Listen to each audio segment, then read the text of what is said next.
দেশে আবারও বেড়েছে মূল্যস্ফীতি। চলতি বছরের ফেব্রুয়ারি মাসে জাতীয় পর্যায়ে সাধারণ মূল্যস্ফীতি বেড়ে দাঁড়িয়েছে ৯.১৩%। রোববার ৮ মার্চ প্রকাশিত বাংলাদেশ পরিসংখ্যান ব্যুরো BBS এর সর্বশেষ প্রতিবেদনে উঠে এসেছে এই তথ্য।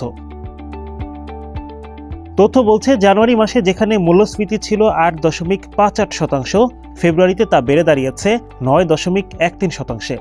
তবে গত বছরের একই সময়ের তুলনায় মূল্যস্ফীতি কিছুটা কম। ২০২৫ সালের ফেব্রুয়ারিতে মূল্যস্ফীতি ছিল ৯.৩২%। খাদ্য খাতে মূল্যস্ফীতি আরও বেড়েছে।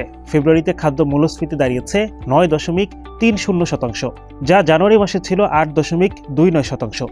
এছাড়া গত বছরের একই সময়ের তুলনায় খাদ্যদ্রব্যের দামও বেড়েছে। ২০২৫ সালের ফেব্রুয়ারিতে খাদ্য মূল্যস্ফীতি ছিল ৯.২৪%। অন্যদিকে খাদ্য বহির্ভূত খাতেও মূল্যস্ফীতি বেড়েছে। ফেব্রুয়ারিতে নন ফুড মূল্যস্ফীতি হয়েছে ৯.০১%, যা জানুয়ারিতে ছিল ৮.৮১%। তবে গত বছরের তুলনায় নন ফুড মূল্যস্ফীতি কিছুটা কমেছে। ২০২৫ সালের ফেব্রুয়ারিতে এটি ছিল ৯.৩৮%।